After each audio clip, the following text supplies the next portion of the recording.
The Houston Cougars had no problem adjusting to the Big 12 in year one last year. What might Kelvin Sampson's crew have in store for year two?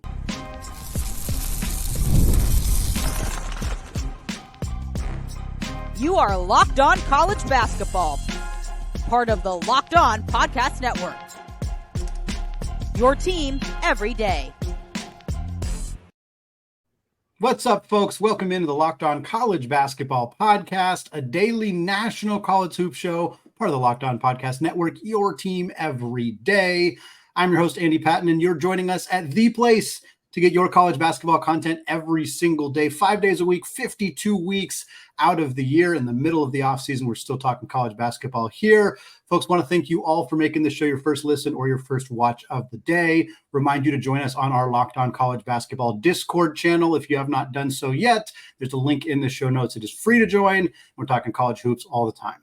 Today's episode of Locked On College Basketball is brought to you by Game Time. Folks, download the Game Time app, create an account, and use code LOCKEDONCollege, and you'll get $20 off your first purchase.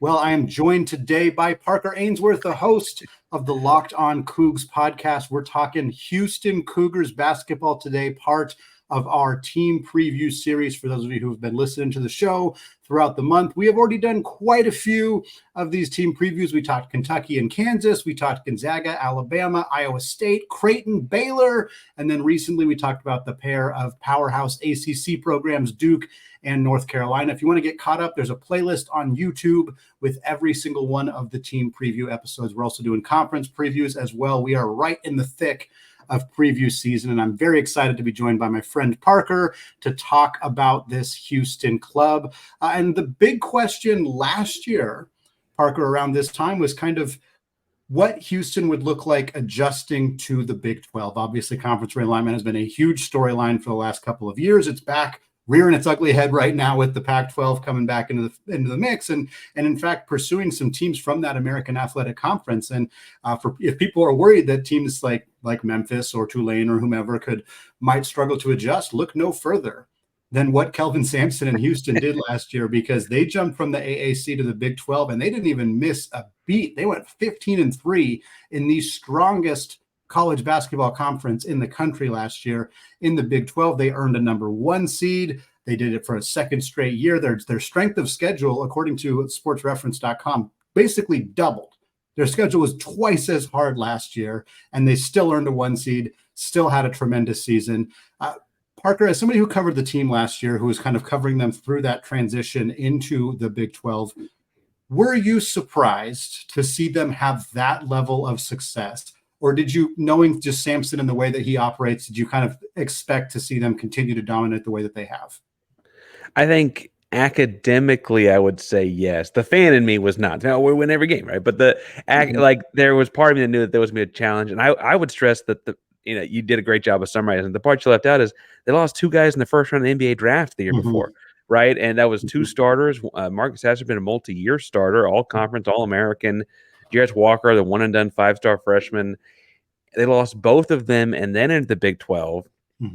And then, they won the regular season by 2 full games. They ran out of steam in the conference tournament, right? But on the whole, I'd say that's, more successful than the analyst and me would have thought. Sampson's got something going, man, and it seems to translate no matter who they're playing against, where they're playing, how they're playing. It's just the culture of the program. Yeah, and that's kind of what I wanted to talk about too, is like, I think for Sampson, this is just par for the course. I mean, this is a man he's made 20 appearances in the NCAA tournament in his career. A couple of them got wiped out by some allegations that at this point wouldn't even be illegal in college athletics a long time ago when he was at Wazoo. But like, this is somebody who just, wherever he's been, whether he's coaching in this conference, this team, this program, this side of the country, it doesn't matter, that his teams are hard-nosed, they're tough, they're physical, and they don't back down from a challenge. And I think, with the benefit of hindsight, of course they were going to come in and have that success. And they kind of established it right away, picked up some big wins. You and I were talking before we hit the record button, like Houston didn't get a favorable schedule in year one either. Like I thought they had to play some really tough games, some tough road games, and didn't even seem to phase them at all. They, like you said, they replaced 2 starters. 2 lottery picks. They go out and get a huge big time addition in LJ Cryer.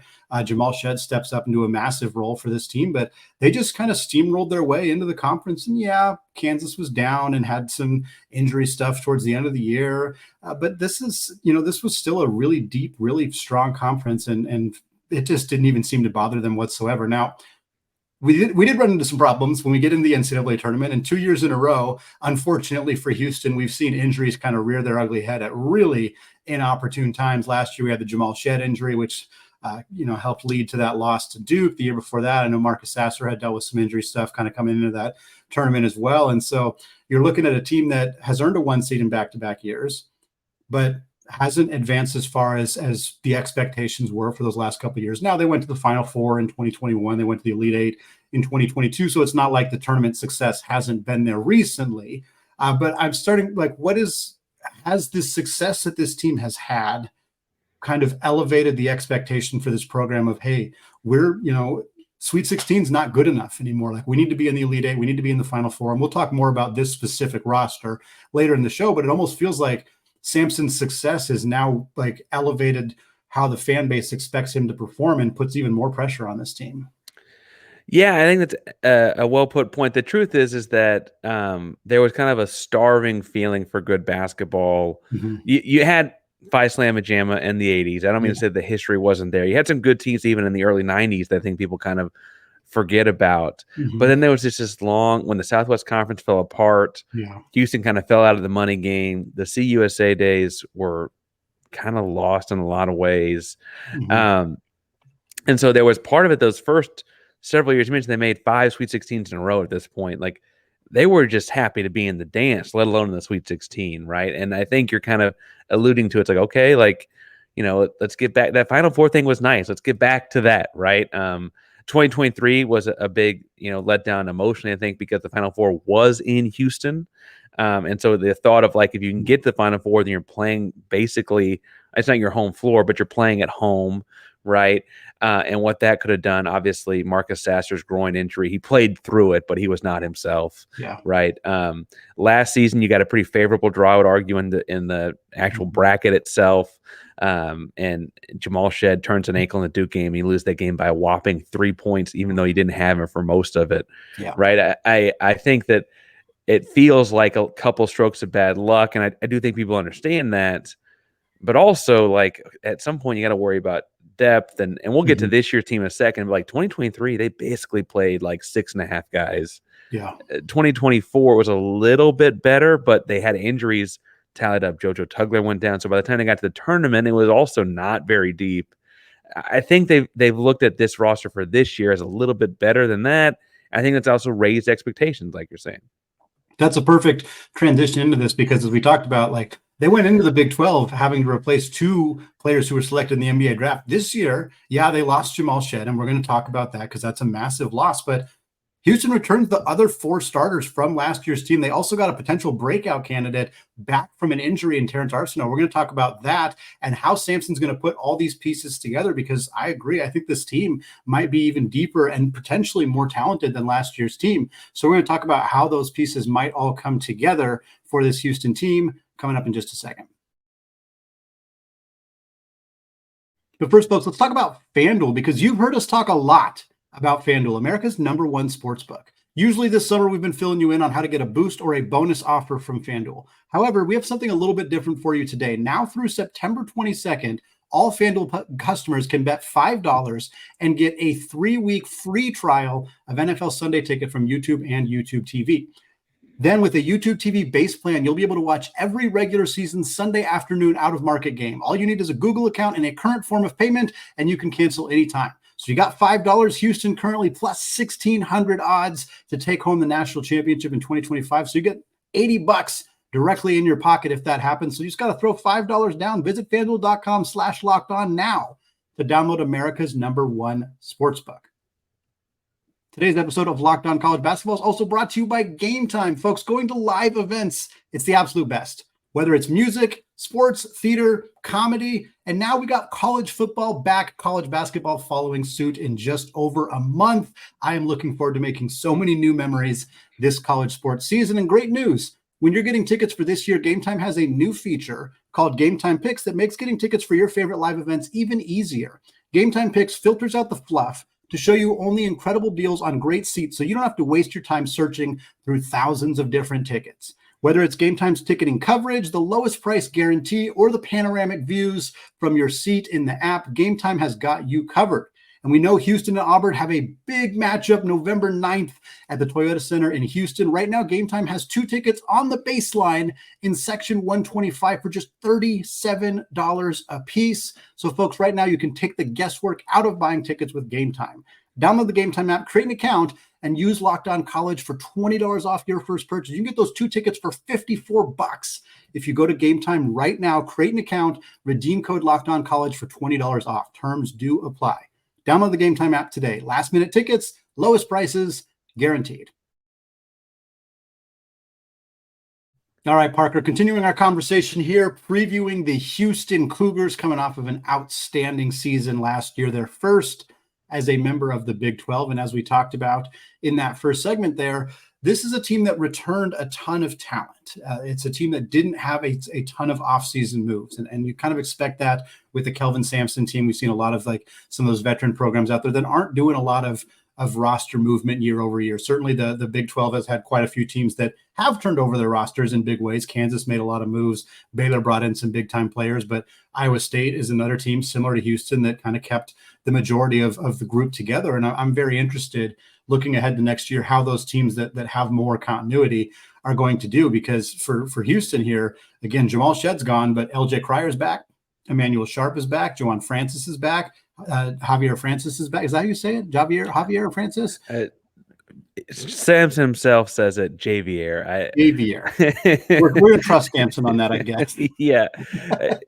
For better or worse, I guess. For better or worse, right. The team also returns Terrence Arsenault, and he's a guy who averaged about 5.5 points, 4.5 boards per game last year. That was only in 11 games before coming down with the injury. He had a really promising freshman year, and I think he's a guy that, depending on how ready he is to contribute in a major way for this team, I think is a fairly big X factor for where this Houston team's kind of ceiling ends up kind of lying, because there's not a lot of newcomers on this team. And Arsenault's not a newcomer per se, but a guy who I think could kind of raise the ceiling in a significant way. You also get back Malik Wilson, veteran guard. You get back Joe Tugler in the front court. You got some other guys coming back as well. And Parker, we can talk about the returners, but I also want to emphasize the departures here, because Ryan Elvin was kind of a bit player, not a huge loss necessarily. Damian Dunn was a pretty good player. He transfers to Pitt. He's going to be a contributor for that Panthers team in the ACC. But obviously the big loss is Jamal Shead, a guy who ended up getting selected in the second round of the NBA draft. I was so happy to see him get that recognition, and was going to be fairly frustrated if he didn't, because he was clearly good enough to be an NBA player, and a guy who you don't just lose his production on the court. It feels like there's more that kind of goes into losing a player like Jamal Shead, especially for a coach like Sampson, who values that kind of tenacity and veteran leadership and workhorse mentality that Shead really seemed to encapsulate kind of perfectly throughout his career in Houston. Yeah, and it's funny, in rattling off those names, I'm realizing we also, in the first segment, forgot that they lost Tremont Mark, the transfer portal, because I was thinking in my head about like how remarkable it is that none of those guys ended up leaving.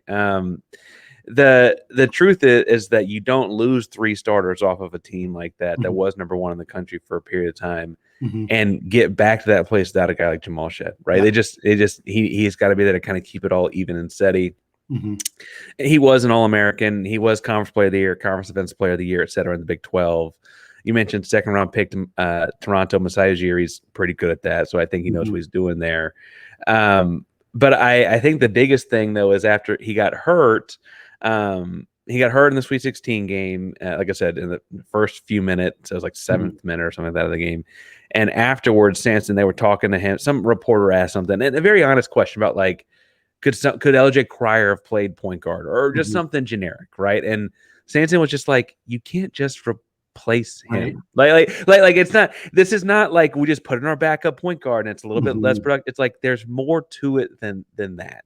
Yeah. He gets a big putback dunk as A&M in the second round game at a glorified 5'11". Let's be honest, right? Like he's covering their best guy, running our offense. If we need him to get 30, he gets 30. If we need him to get 12 assists, he gets 12 assists, right? Like he does all the things, And it is only one guy in the starting lineup, and only, Davian doesn't play a lot in some games, not a lot in others. But one guy out of the major rotation across all 38 games. But it is a lot more than one guy in a lot of other ways. Like you said, he's a big part of the culture. And if we're being honest, I bet his numbers hanging in for Tita Center very soon. Yeah.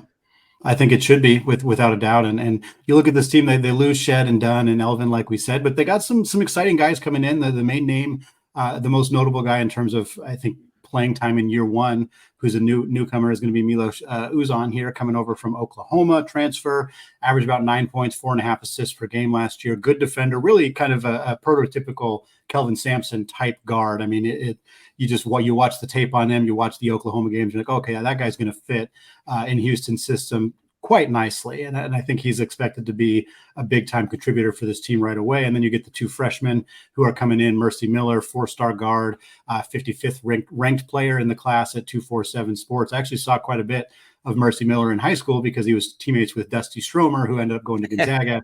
And since I was covering Gonzaga, that's a kid I've seen a lot of, and I think he's going to be a great fit for Kelvin Sampson and the Cougs as well. Yeah. And then they also get Chase McCarty, a top 100 prospect in the class, 4-star small forward. And so you're looking at these three newcomers, and I think based on Sampson's history, you don't typically see freshmen play a ton of minutes.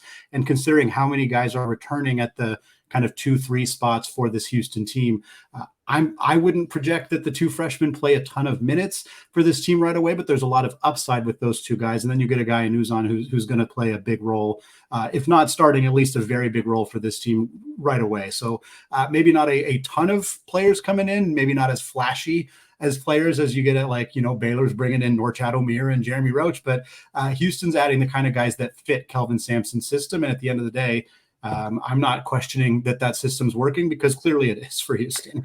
Well, and like we mentioned, they brought back 4 of the 5 starters and a lot of the bench as well. So I don't mean to sound cocky or presumptuous, but they were pretty darn good a year ago, and they're bringing back most of that roster. I think that's why you don't need to go get a whole lot, right? And I think that's kind of the sentiment from the fan base. I do think Milos is going to be an important add. I think when they got Cryer a year ago, they were hoping he'd kind of grow into more of a point guard. They've relied on him as a lot more of the 2 guard. So he's going to do a lot of the running of the offense and stuff like that. He had a couple different roles at Oklahoma based on a couple different teams he was with there. I think the biggest thing, like I said, he fits the culture because he's a big, long, and then scrappy as all get out guard, right? He can get dirty with anybody. Yeah. And I think that's kind of the question here, because like you said, 4 or 5 starters are coming back. LJ Cryer is going to start. Sharp's going to start. Roberts, Francis, those guys are going to start.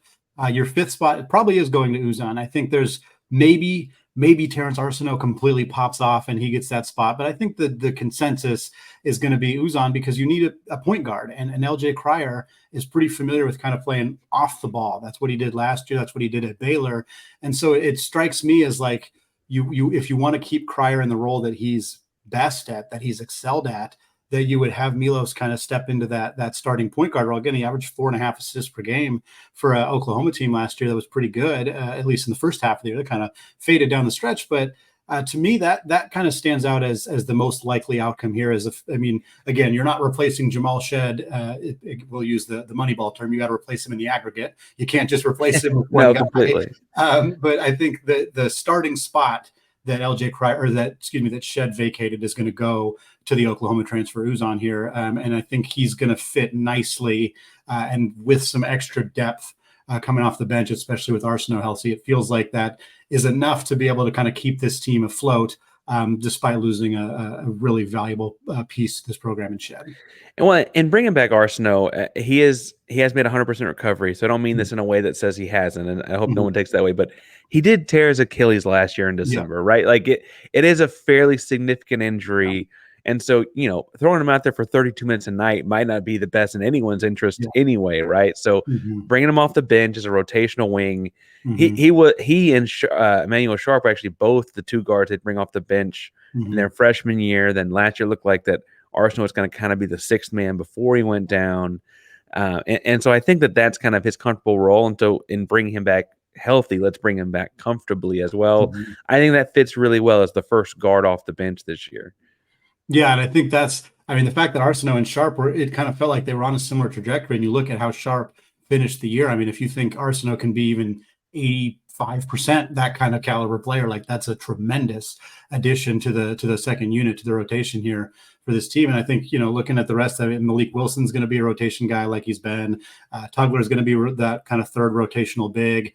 You got a couple other guys, maybe the freshmen play kind of bit roles. Maybe they redshirt. I know that's something that we've seen Kelvin Sampson do in the past. But my last question to you before we move on to talk a little bit about Houston's schedule and some projections for how we think they're going to do this year is who we kind of think this team's X factor is. And we've talked a lot about Arsenault, and maybe that is the guy that we go with. We've obviously talked a lot about Cryer, and I don't know, he's kind of more like the star player. I don't know if he's the X factor necessarily, but it feels like there's some guys who really raise the ceiling of this team if they can kind of pop and play at a level that maybe higher than they did last year, or somebody who can kind of really raise the ceiling of this program. Is there anybody who kind of stands out to you in that to So I got a couple answers off the top of my head. My first thing I think statistically is going to be Emmanuel. Emmanuel Sharp is going to be a junior this year, and I guess he's technically a red shirt.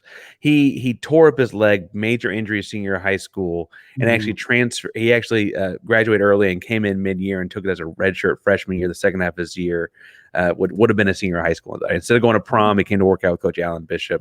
He's gotten in a lot better shape each year. He's had, you mentioned, tremendous growth. There were games last year where they fell on Jamal Shead to just kind of go get a bucket because they needed something. And I think Cryer, like you mentioned, is an off-ball scorer. He's really good at movement without the ball, but that's not really what they're looking for in those moments. Sharp is a guy that's broad shoulders, strong attacks, 6'3", 210. I don't mean to be a homer, but if he were 6'5", this guy, we've been talking about NBA first round, like he's that kind of a scorer. And so I think that he'll be the guy you see feeling a lot of those kind of roles. Joanne Roberts is the culture guy. He's been around there forever, right? And so he'll be, I think, a leader in the locker room and off the court kind of stuff. But Sharp's the guy to keep an eye on if you're looking for point spreads and that kind of stuff. Well, Houston won the Big 12 in year one, like we talked about. This year, though, while they got 4 starters back, we got a lot of excitement about this Houston team. We also saw a Kansas team completely reload in the transfer portal. We saw Baylor make some huge additions. We talked about Iowa State retaining most of their talent, and now Arizona is in the mix as a potential challenger for a top spot in the Big 12. So we're going to talk about, it might be a tougher path for Kelvin Sampson and the Cougs to repeat what they did last year, but can they do it again? And if so, what does that mean for their potential to bring home a championship, or at least bring back a Final Four appearance in 2025? Excuse me. And we're going to get to that in just a second. First, folks, let's talk about today's new sponsor, Roy. Hey, college basketball fans, have you heard about Roy? It stands for Return on You, and it's a new platform that lets you, the fans, get involved in NIL like never before by making contributions directly to your favorite athletes. By supporting players directly, you can help shape rosters, retain talent, and keep your favorite athletes out of the transfer portal. NIL has changed the game for athletes. Roy changes the NIL game for fans. Why use Roy? You get exclusive content access. When fans contribute to a successful campaign, they receive access to exclusive content from the athletes, such as their announcement decision, behind-the-scenes footage, and other personal reflections. So download Roy for iOS or Android and enter referral code LOCKEDON, and you'll automatically be entered into a sweepstakes to win $5,000 cash. Visit joinroy.com for additional details. No purchase necessary, void where prohibited. Get the Roy app for iOS or Android and start making an impact on your favorite team. Use that referral code LOCKEDON for an opportunity to win $5,000 cash. Visit joinroy.com for more details. All right, Parker, closing out the show and our Houston season preview here, as we're about 7 weeks away from the start of the college basketball season. I want to talk a little bit scheduling for Houston right now, talk about their non-conference schedule, talk a little bit about how we think they're going to do in what I expect to still be one of, if not the very best conference in college basketball this upcoming season in the Big 12, and talk about whether this team is going to get themselves back on that 1 seed line for a third straight year and how they might do in the Big Dance. Let's start with that non-conference schedule. We got an exhibition game against Texas A&M on the 27th of October. Always fun to see those exhibition games against marquee opponents. And then the home slate for Houston in this non-conference, you got Jackson State, Louisiana, Hofstra, Butler, Troy, Toledo, and Texas A&M Corpus Christi. And then the neutral site games, you have Auburn. We talked about that game a little bit earlier. Auburn in Houston at the Toyota Center. Isaac and I have talked a lot about on this show about how excited we are to see more marquee games coming to the first week of the college basketball season. It's something that doesn't happen all that often. And we saw this game. Gonzaga and Baylor are working on a game. I think Baylor and Arkansas are playing in the first week too. We got some actual good basketball coming in the first week of the season, and Auburn and Houston's going to be a great one. And then we, of course, have the New Players Era NIL Festival, which there's been a little bit of controversy about that, but it sounds like it's happening. It's going forward. We have the match for that. Houston's going to play Alabama. That's going to be a tremendous game. They also play Notre Dame and Rutgers. Those games will be in Las Vegas over Feast Week. I think they're the 26th, 27th, and then the 30th. I know there was like a weird gap in the games for that event. Got to have time for turkey.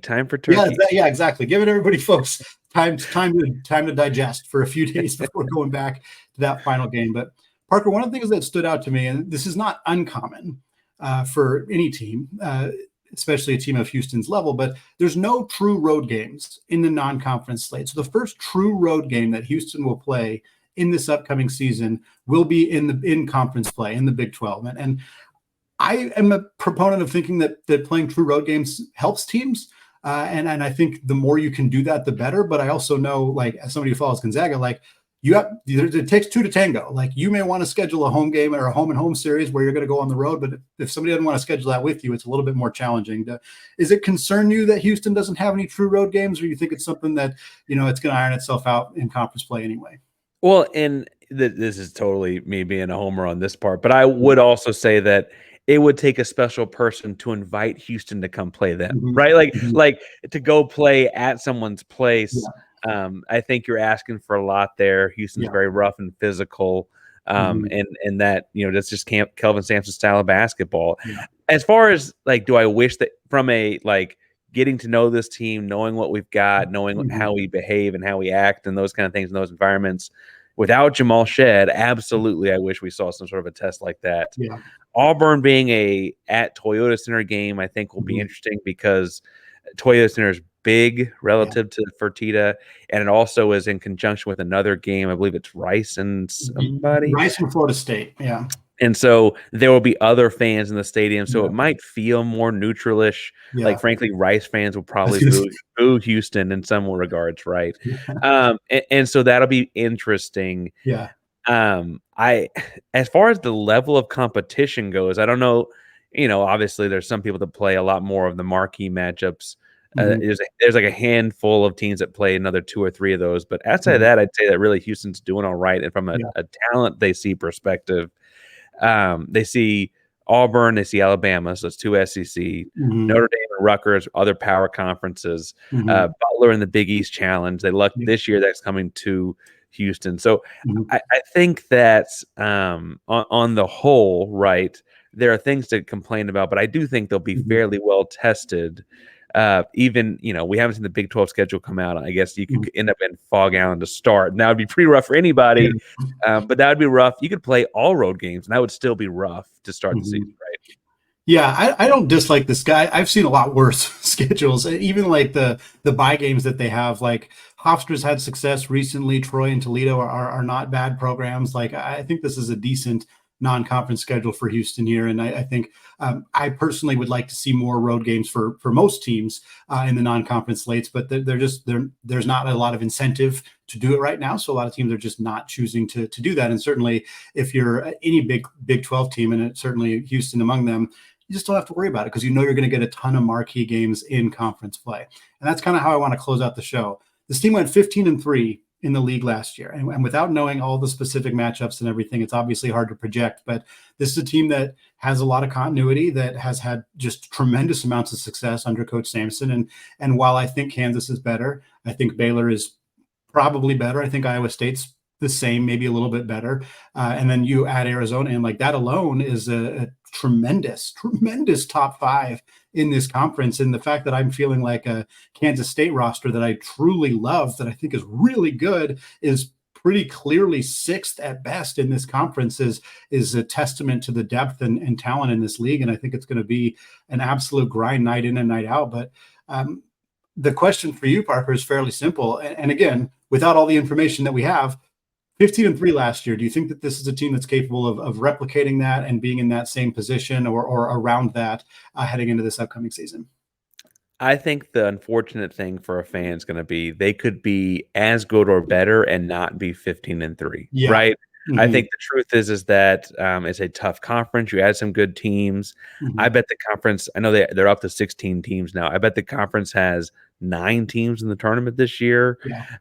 It's that kind of a deep conference. And truthfully, you could be better come March, but worse in your record for January and February.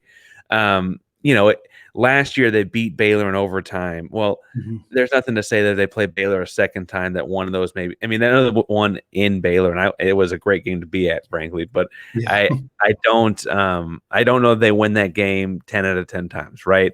They lost at Ames, Iowa. Well, it's hard to play in Ames. How many times you got to go to Ames again, right? Like, they lost at TCU. They won in Houston, but if you only have to go at TCU, that's how the matrix works out. Right. If you have to go to Arizona, right? Okay, that's tough all of a sudden. Like those things add up. And I do think Kansas is better. I do think Baylor is better. I also saw Houston beat those programs a year ago. Yeah. I think the deal will be they could realistically be better, but their record be 13-5, and it's the sky is falling. We lost 2 more games, and really they played the same Big 12 schedule, and they lost 1 or 2 of those close games, right? And they won a lot of close ones last year. Parker Ainsworth, thank you so much for coming on the show. Folks, if you're listening to the show and you want to learn more about Houston, you want to get prepared to follow this team this year, definitely check out Locked On Cougs. Fantastic show. Parker does great work covering the football and the basketball side of things for that Houston program. Thanks again for hopping on, and looking forward to talking to you more throughout the season. Yeah, thanks for having me, Andy. It's going to wrap it up for us today here on the Locked On College Basketball Podcast. We're going to be back on Thursday with another team preview show, and then Isaac and I are going to be back on Friday getting you ready with a conference preview as well. It's preview week, preview month here on Locked On College Basketball, as we're still about a month plus 6 or 7 weeks out from the start of the college basketball season. Folks, thank you so much for listening, and until next time, as always, peace out.